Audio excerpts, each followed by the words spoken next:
Hello there, this is English Tutor Hub official channel and welcome. In today's video, we're gonna be looking at helping verb, a complete guide.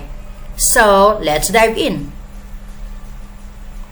A helping verb in English is a type of verb that is used with a main verb to help it express tense, mood, and voice.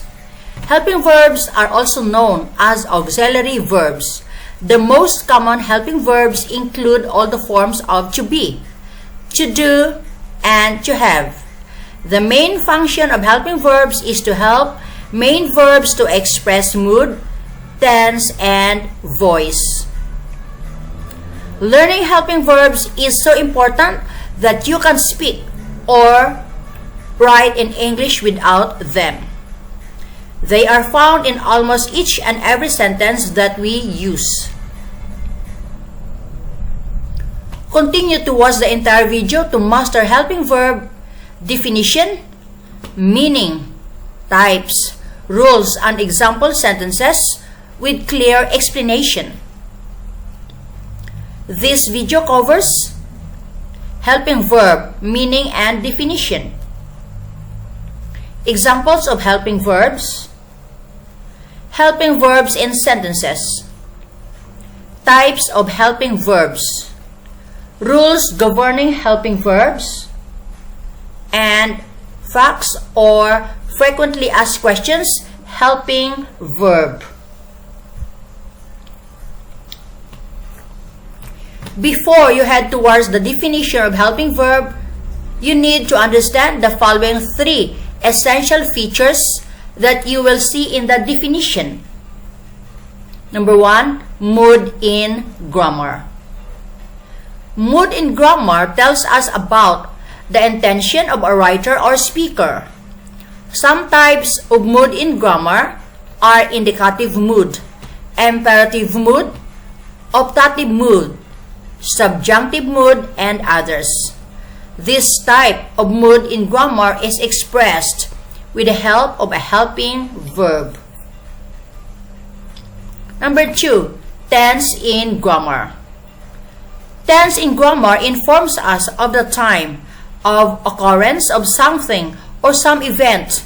It tells us about when an action takes place, took place, or will take place. The three types of tense in English include present, past, and future. Number three, voice in grammar. Voice in grammar shows whether the grammatical subject performs the action or receives it. The main two types of voice are active voice and passive voice. The active voice is the one which shows that the grammatical subject performs the action, as in, John eats a mango. Whereas the passive voice shows that the grammatical subject receives the action, as in, a mango is eaten by John. Helping verb definition and meaning. What does a helping verb mean? A helping verb, as the name suggests, means a verb that helps a main verb. Helping verbs are also known as auxiliaries or auxiliary verbs in English. By definition, a helping verb is a type of verb whose main function is to help a main verb to express tense, mood, and voice. Look at the following definition of helping verb. Merriam-Webster defines helping verb as an auxiliary verb. Also called a helping verb is a verb that is used with another verb or two other verbs in a verb phrase. Therefore, a helping verb has the following features. Number one, a helping verb is a type of verb. Number two, a helping verb is the one that is used with a main verb. Number three, a helping verb is the one that helps a main verb to express mood, tense, and voice. Number 4, a helping verb used with a main verb forms part of a verb phrase. Number 5, a helping verb is also known as an auxiliary verb. Number 6, a modal verb is also a type of helping verb. Number 7, a helping verb can't express meaning on its own. Number 8, a helping verb can be used to make statements and form questions. Number 9, a helping verb is used in both active voice and passive voice. Helping verbs examples in words. We can categorize helping verbs in the following 4 categories. Here are the most common helping verbs of all the 4 categories. Number 1, to be and its all forms. Be, been, being, is, am, are, was, were. Number 2, to do and its all forms. Do, does, did. Number 3, to have and its all forms. Has, have, had.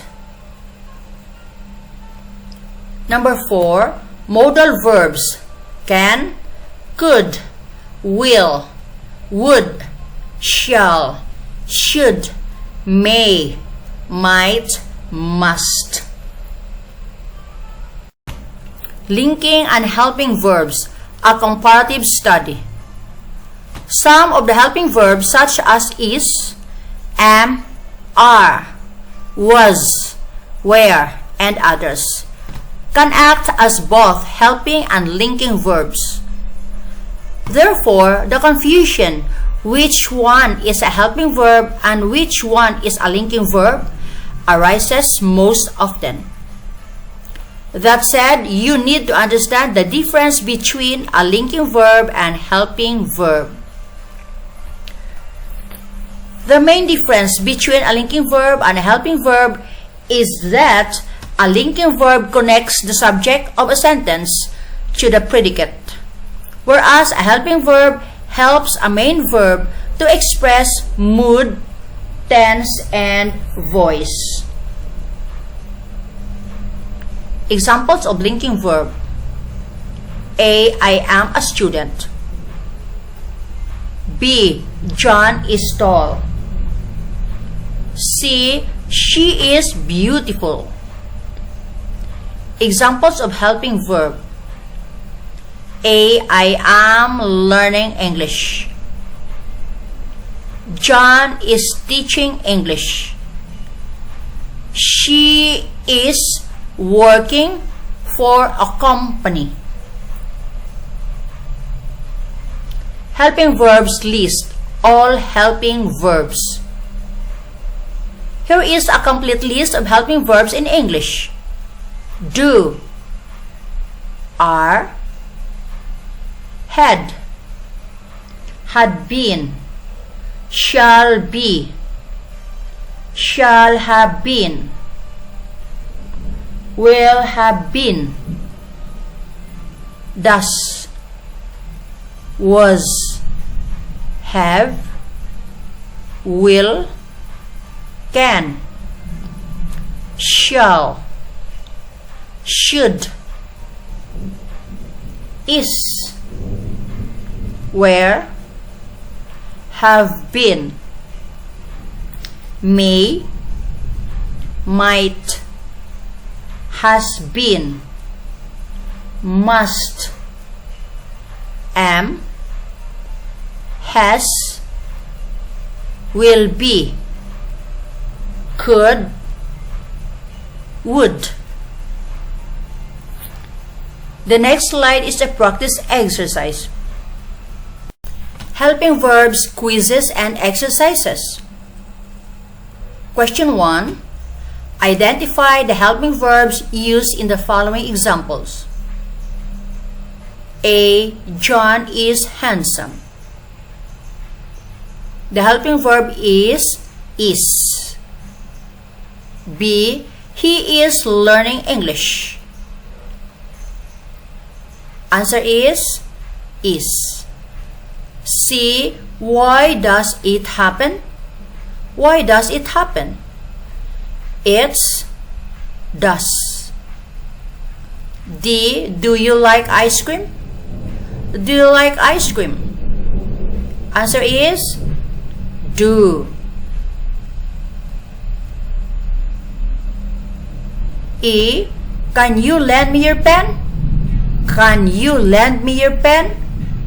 Answer is can. Question 2. Use the suitable helping verbs in the below given examples. A. John and his father blank going. Answer is John and his father are going. B. I. John and Ram blank not love ice cream. Answer is I, John and Ram do not love ice cream. C. Why blank we go to gym? Answer is do.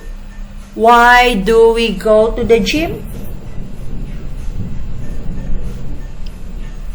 Blank he swim? Answer is can he swim? I blank about to tell you. Answer is I was about to tell you. Facts or frequently asked questions. Helping verb. What are helping verbs? Helping verbs are the verbs that help main verbs to express mood, tense, and voice. The most common helping verbs include is, am, are, was, were, be, been, being, has, have, had, do, does, did, can, could, will, would, shall, should, may, might, and must. 10 helping verbs example sentences. Number 1. He is going to the market. Number 2. John does not love ice cream. Number 3. He had done it before the deadline. Number 4. You can speak English if you practice. Number 5. I am not going anywhere. Number 6. Do you love me? Number 7. A deer was hunted by a hunter. Number 8. It is all done now. Number 9. You should not do it. And number 10.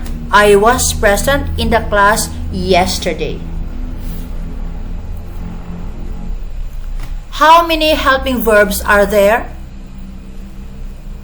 There are mainly 23 helping verbs in English grammar. If you want to count the variations of those 23 helping verbs, there can be more than 23 helping verbs. 23 helping verbs. Is, am, are, was, were, be, been, being, has, have, had, do, does, did, can, could, will, would, shall, should, may, might, and must. So there you guys, that's the end of this video about helping verb, a complete guide.